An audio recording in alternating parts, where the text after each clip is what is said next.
Canada, the second largest country on Earth, famous for its epic wilderness.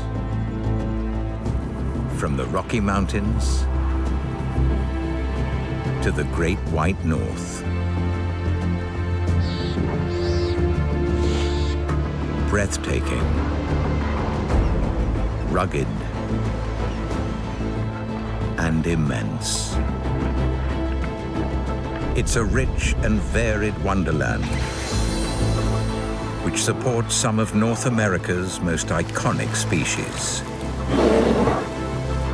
Theirs is a world of extremes. Their life at the mercy of the elements. Every season brings new challenges. It'll take strength and tenacity, courage and resilience, skill and good fortune, just to make it through a year in the wild.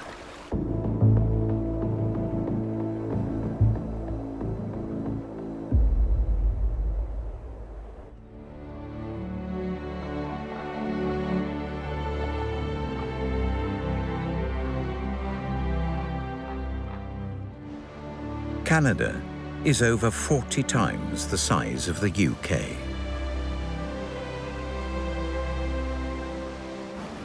With countless wild rivers, the largest tract of unbroken forest on Earth.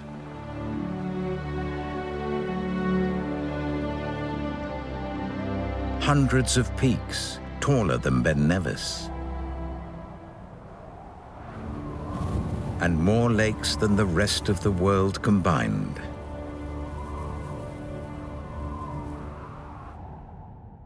Canada is lodged between the USA and the Arctic, and from the Pacific Ocean in the west to the Atlantic in the east lies over 150,000 miles of coastline.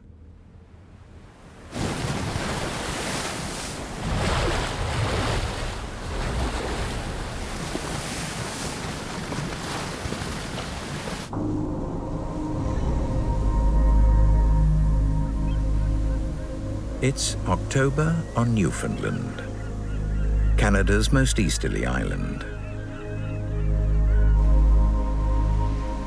There's a nip in the air, and it won't be long before winter storms batter the land.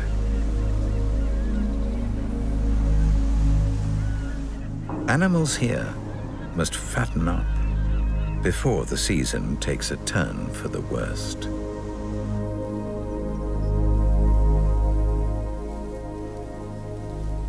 This year, there's a bumper crop of wild blueberries.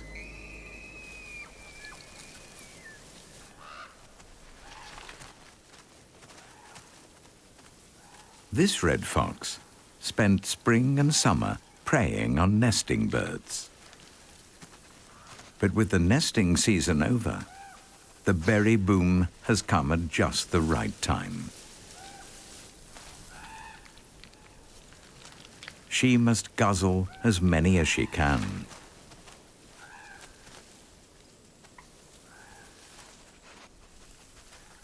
In Newfoundland, the berry season is short, and hard times lie just around the corner. More than just a sweet treat, berries are also a superfood for the biggest black bears in North America.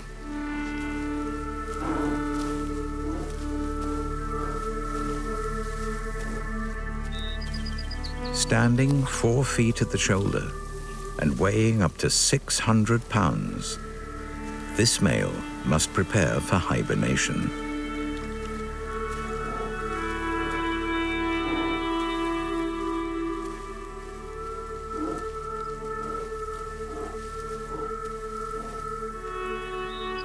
In a severe winter, he may not eat or drink for 6 months.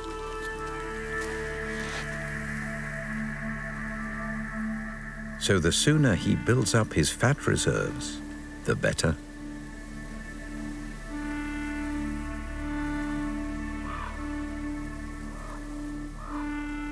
Berries are good, but meat would speed up the process.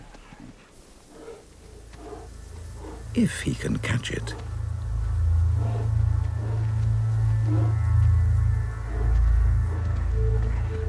It's the caribou breeding season, and caribou bulls are busy rounding up females. With food getting harder to find, they could provide a vital meal for a hungry black bear. There's nowhere on this barren plateau to launch an ambush from, so he charges in.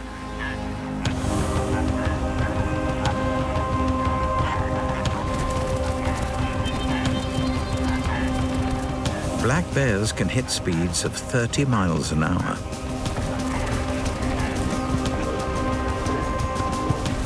But caribou have stamina. Long legs and lithe bodies eat up the tundra, whilst the heavy black bear soon overheats.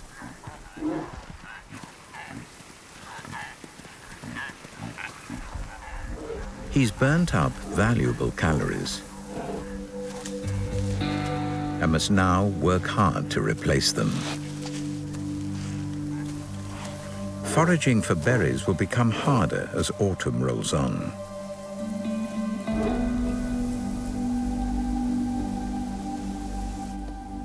With the herd intact, the bull follows the other caribou to safer grazing.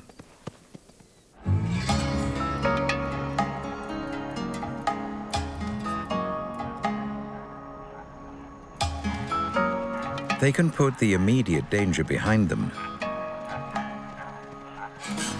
but there's a greater challenge looming.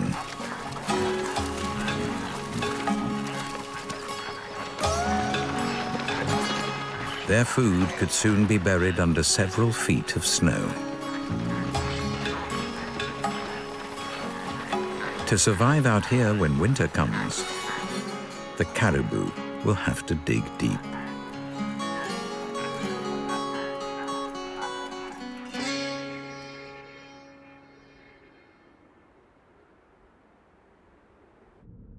"2,500 miles west of the caribou, nestled in the foothills of the Rocky Mountains, lies a vast wilderness area known as the Sheep River Valley.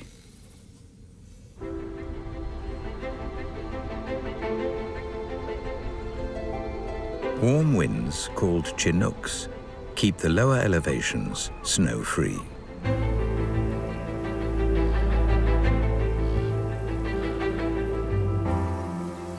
Down here, things are hotting up amongst the bighorn sheep. Just over a century ago, 500,000 sheep roamed the mountains. Today, there's fewer than 12,000. Ear tags help scientists monitor the remaining population. It's breeding season, and with less than a month to woo a ewe, eager rams are popping up everywhere.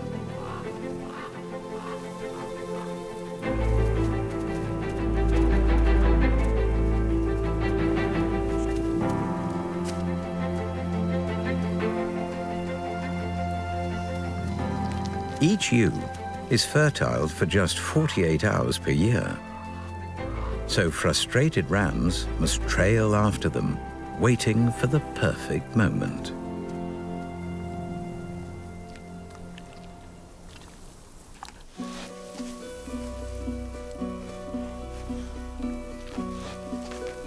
As soon as a ewe comes into estrus, she attracts several testosterone-fueled suitors.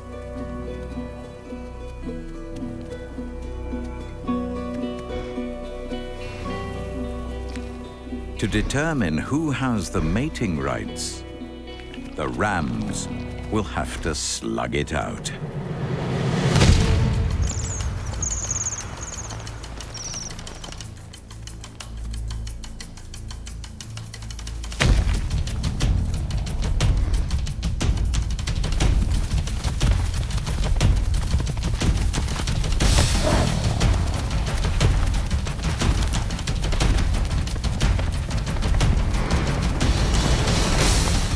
Charging head-on with enough power to crush a human skull. They don't stop until there's a clear victor.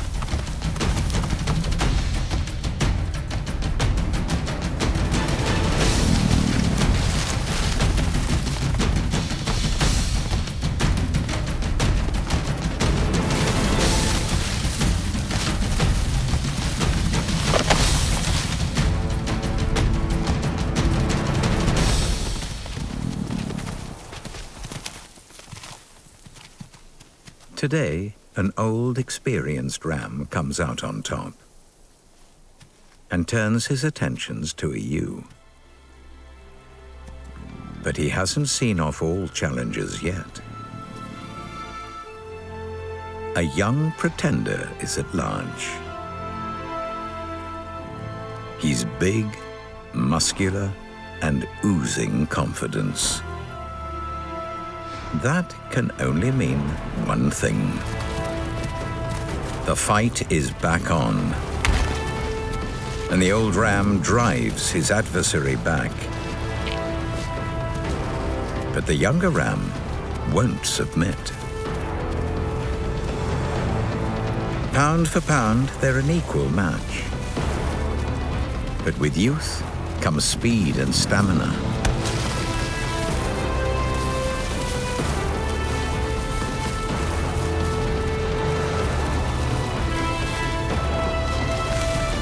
The young ram gets ahead.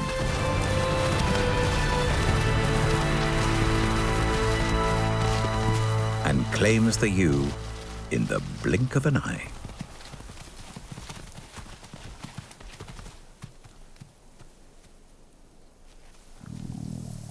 The old male has no fight left in him.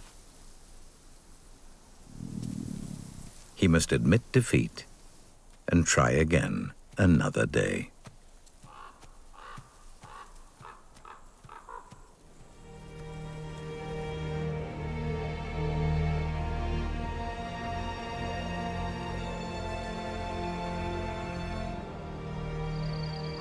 As temperatures cool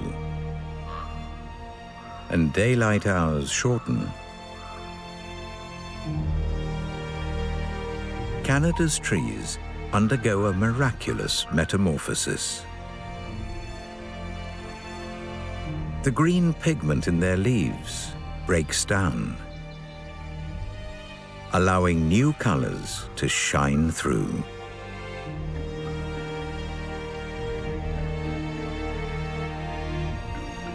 It's a dazzling but short-lived display.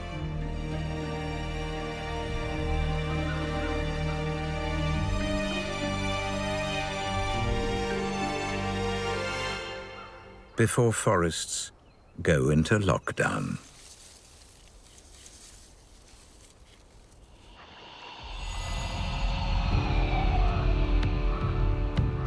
Autumn is the season of transformation, and there are more profound changes on the way.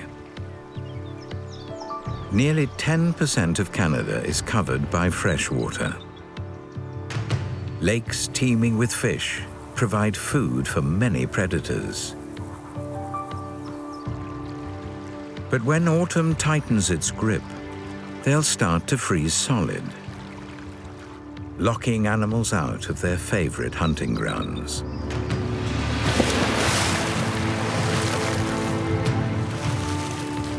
This American bald eagle returns here every year. Good fishing makes it the perfect place to raise a chick.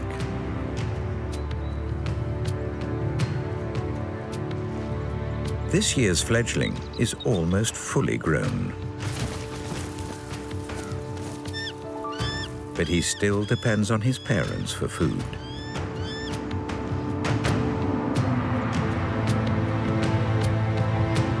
free handouts can't last forever.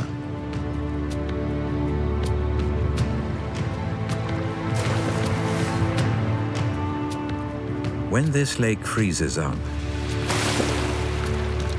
the family will be forced to split up if they're to survive the winter.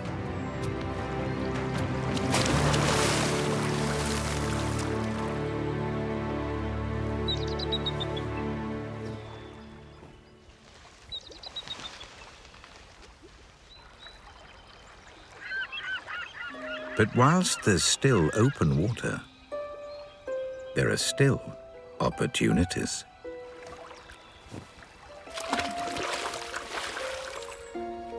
There's more than one way to get a meal.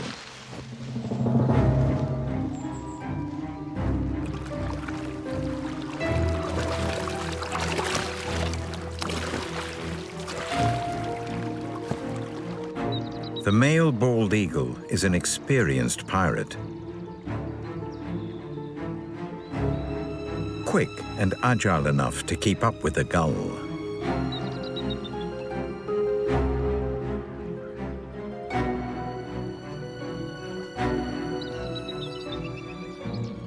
The gull has only one option. Better to drop the fish than risk an encounter with inch-long talons.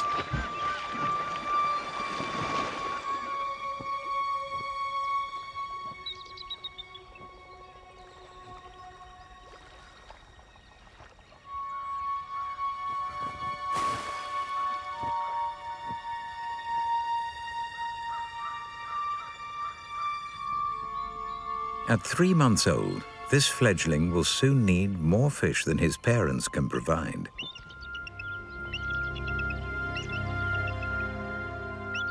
And with the big freeze just around the corner, he will die unless he learns how to hunt for himself.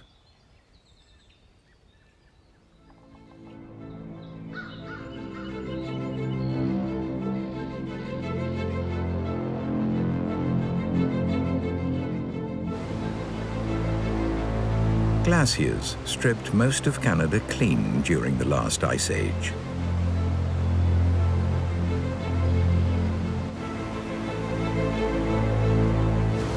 Even today, there's barely enough soil for shallow-rooted conifers to cling onto.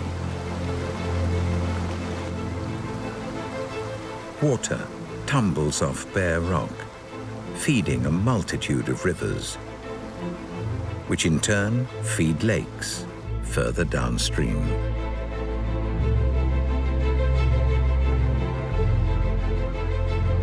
Some animals aren't just adapted to this watery world, they control it. Autumn is a busy time for a beaver family. Trees must be harvested for both food and building materials. Tooth enamel, strengthened with iron, prevents dental disasters.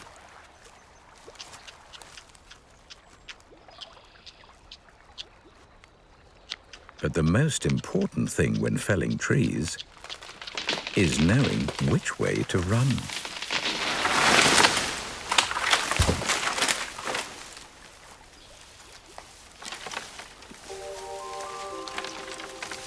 Branches are ferried across the pond, which protects the beavers from land predators, like bears and wolves.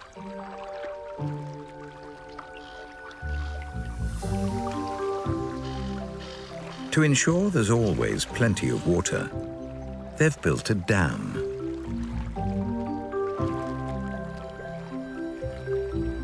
It requires constant maintenance, but the rewards are great. The beavers get their own patch of flooded forest.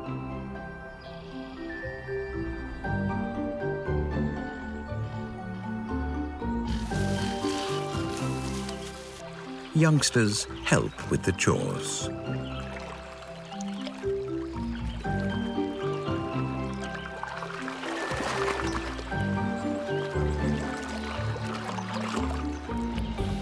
whilst their parents take a break for some essential grooming.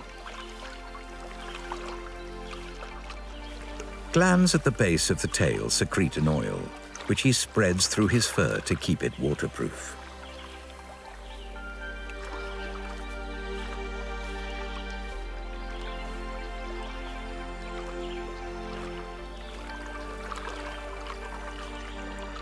But if they're going to survive, the beavers must also keep their house in order.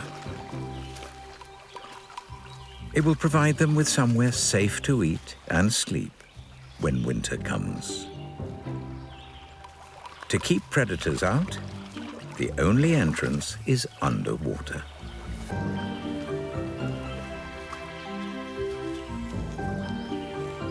Daubing the walls with mud provides extra strength and insulation.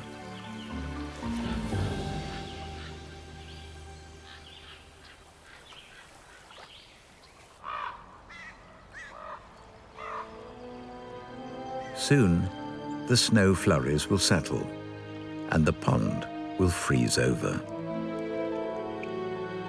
The beavers must use the final days of autumn wisely. The preparations they make now could mean the difference between life and death when their pond is locked under 5 inches of ice.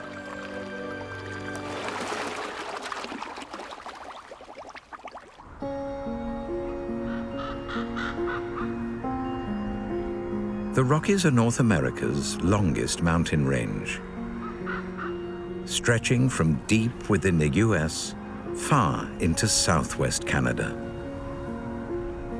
Snow coats the highest peaks for most of the year. But now, colder weather has reached the lower elevations.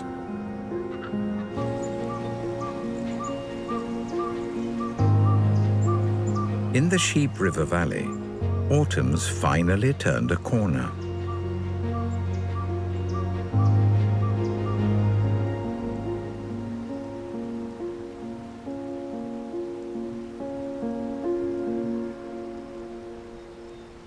A pygmy owl waits, ready to pounce on songbirds passing through the canyon below. She's a formidable predator, but at just 6 inches high, she's at risk of being hunted by bigger birds of prey. Patches of black feathers act like eyes in the back of her head. If her enemies think they're being watched, they're less likely to attack. Steep cliffs keep land predators out of the canyon. Chasing prey up here is just too dangerous. So bighorn sheep come here for safety.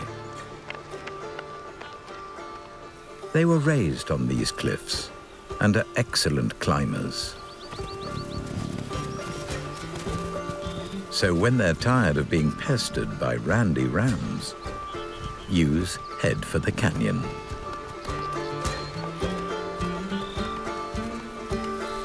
Slippery slopes slow the rams down, giving ewes a welcome chance to catch a breath.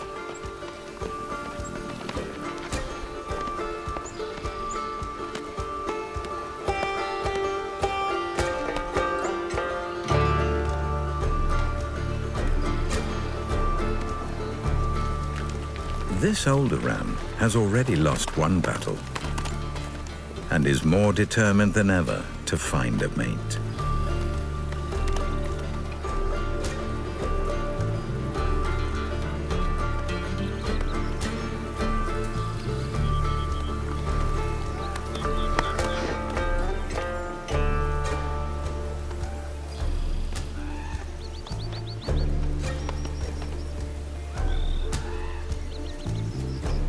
He finally tracks down a ewe in prime breeding condition. But his younger rival is back.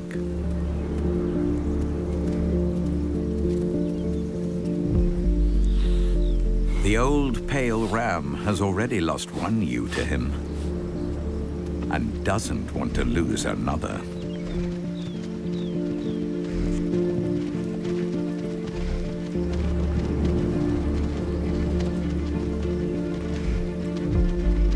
With feelings running high, the ewe heads for the safety of the canyon.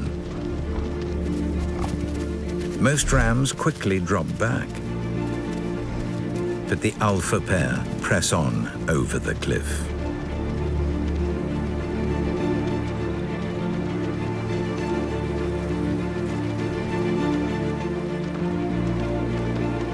The young ram leads the chase, closely followed by his old adversary. And suddenly, the race to mate is over.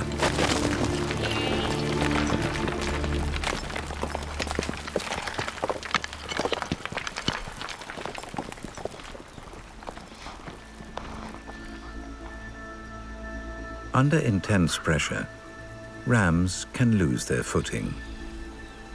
And 300 feet below, the lifeless body of a young, dark male bears testament to the dangers of the breeding season.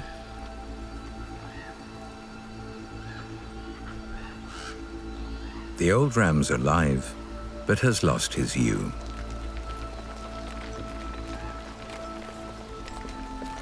And now finds himself on the most perilous part of the cliff.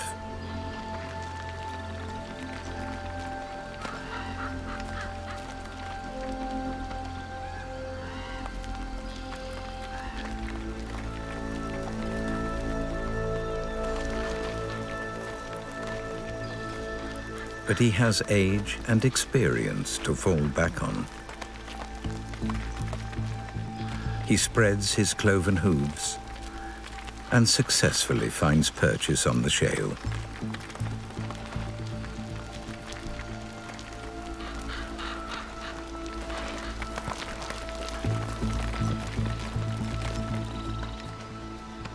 He's made it to safety. Now all he has to do is find his mate. And finally, he claims the right to father one of next year's lambs.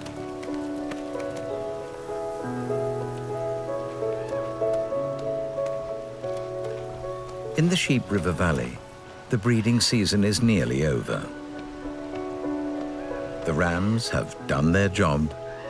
Now it's up to the ewes. They'll give birth in 6 months' time, if they can survive the long, cold winter ahead.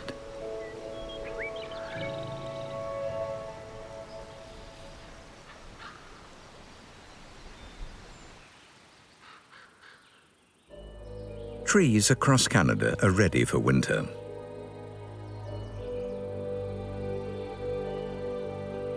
When the cost of maintaining a canopy starts to outweigh the benefits, they shut off the circulation to their leaves, saving what nutrients they have until spring.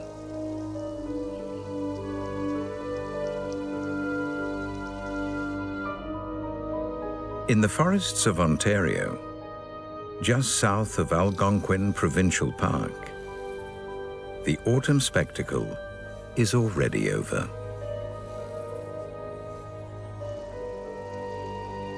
What remains of the leaves will soon be buried by snow.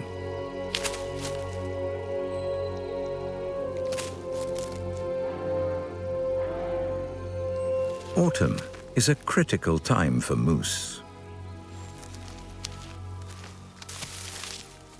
It's the last chance for a proper meal. In winter, there's not enough food to sustain these 1,000-pound deer. If they don't have enough fat, they'll quickly succumb to starvation.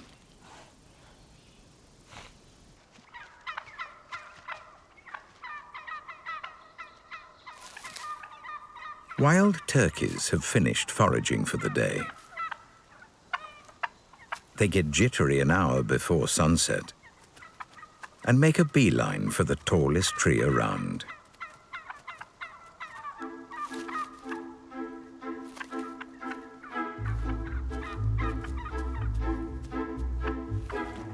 This squirrel wasn't expecting guests.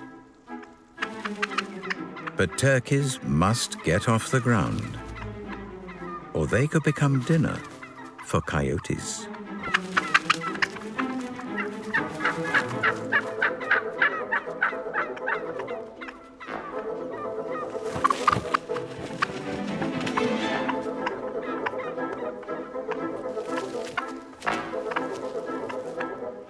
The higher they get, the safer they feel.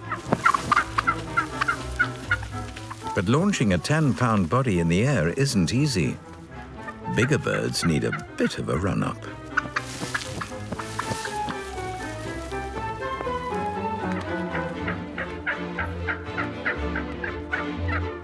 Dominant hens go first, keen to nab the premium perches. Sturdy limbs close to the trunk provide a stable platform and shelter from the wind.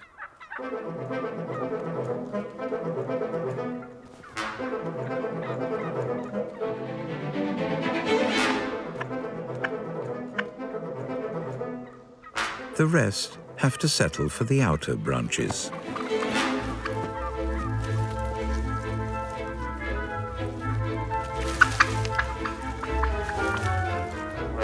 In winter, they'll huddle up to stay warm. But right now, not everyone's keen on sharing. It's a delicate balancing act.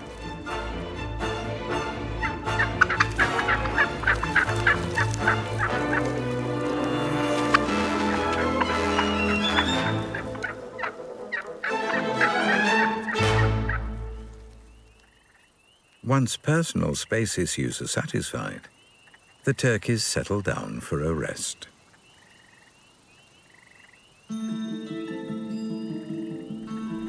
Elsewhere in the forest, other animals are just waking up.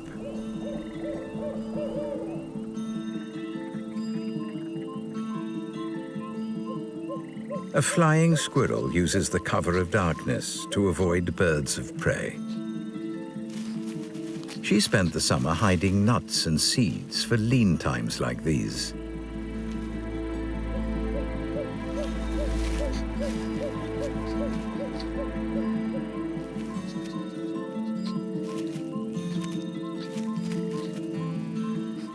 Her secret stockpiles are far apart.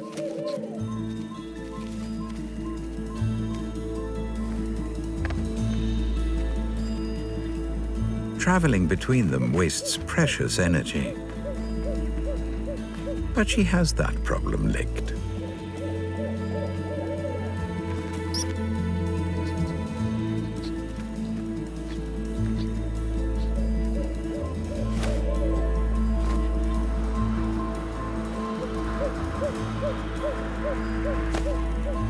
Membranes between wrists and ankles lets her glide. She can clear 300 feet in a single jump.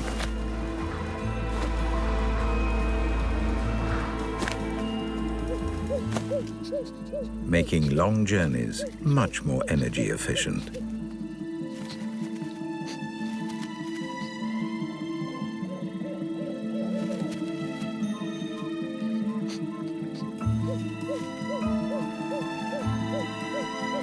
With temperatures dropping, the less time she spends outside, the better.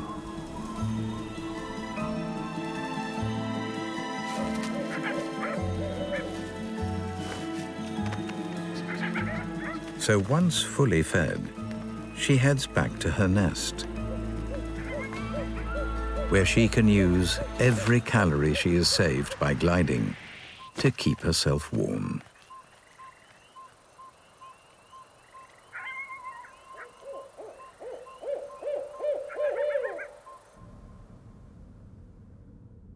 More than halfway between the squirrel's forest and the Arctic Circle lies Churchill, on the shores of the Hudson Bay.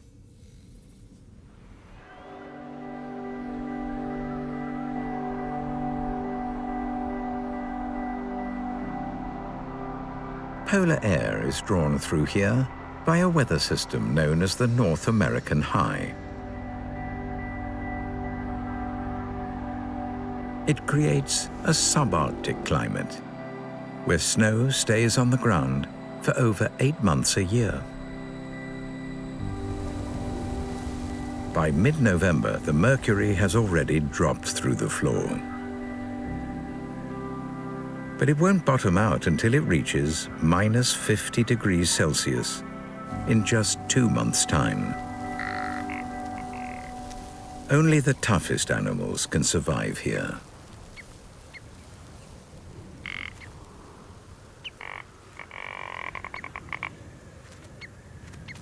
Ptarmigans eke a meager living, eating the buds of the stunted willow.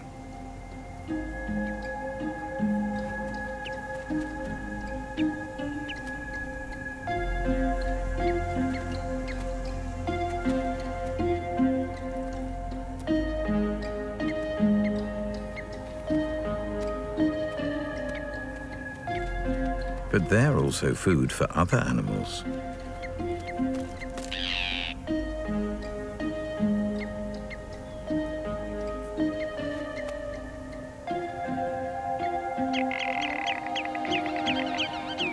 This Arctic fox will take ptarmigan. But luckily for the ptarmigan, the vole population is booming.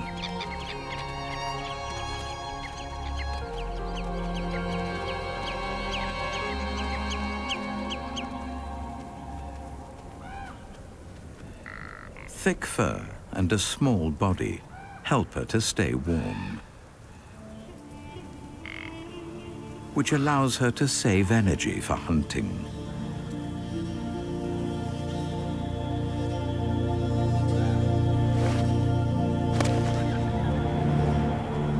But there's a problem. A red fox wants in on the action.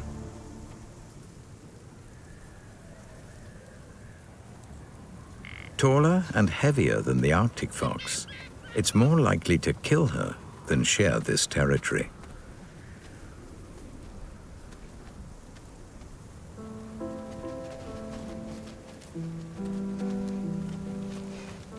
Using her keen sense of smell, she looks for the perfect spot.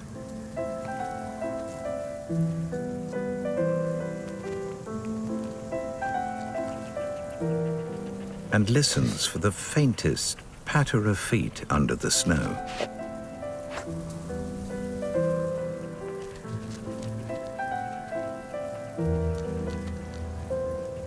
It's all in the timing.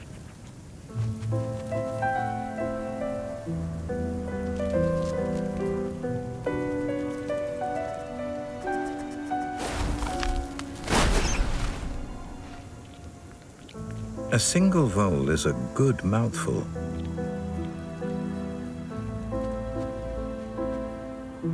But the red fox wants more.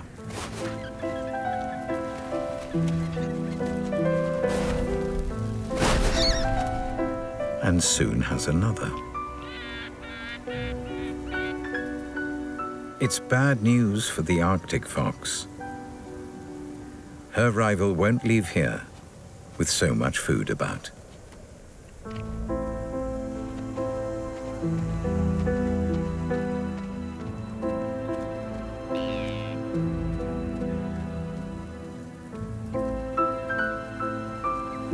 With her belly full, the red fox stashes any surplus kills for later. They'll stay nice and fresh under the snow.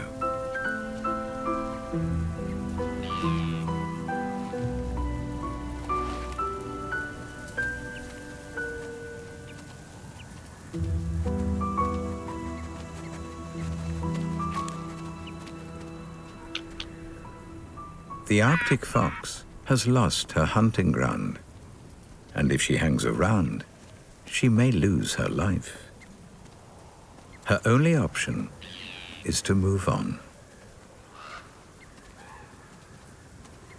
There aren't many places with such rich pickings, and she may be forced to scavenge. Strange as it may seem, her fate may depend on an even bigger killer.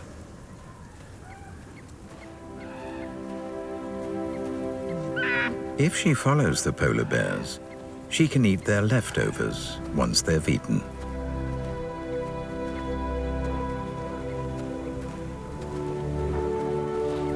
But polar bears are seal hunters, and seals don't come ashore at this time of year.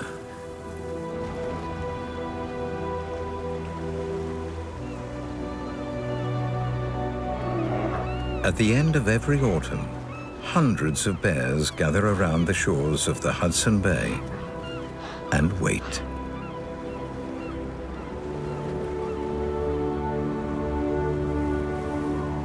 They can't hunt until the sea freezes over. That means no seal meat for the Arctic fox either.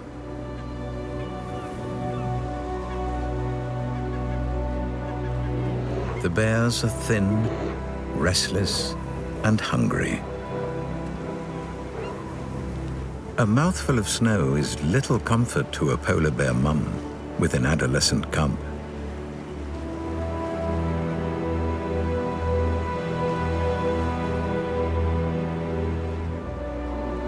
They've not had a proper meal since the ice broke up in July, and that's over 4 months ago.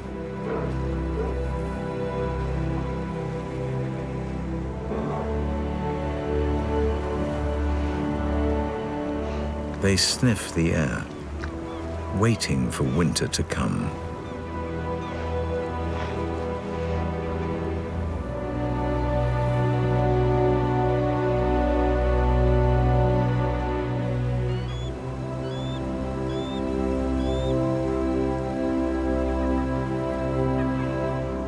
Until it does, all they can do is conserve what little energy they have left.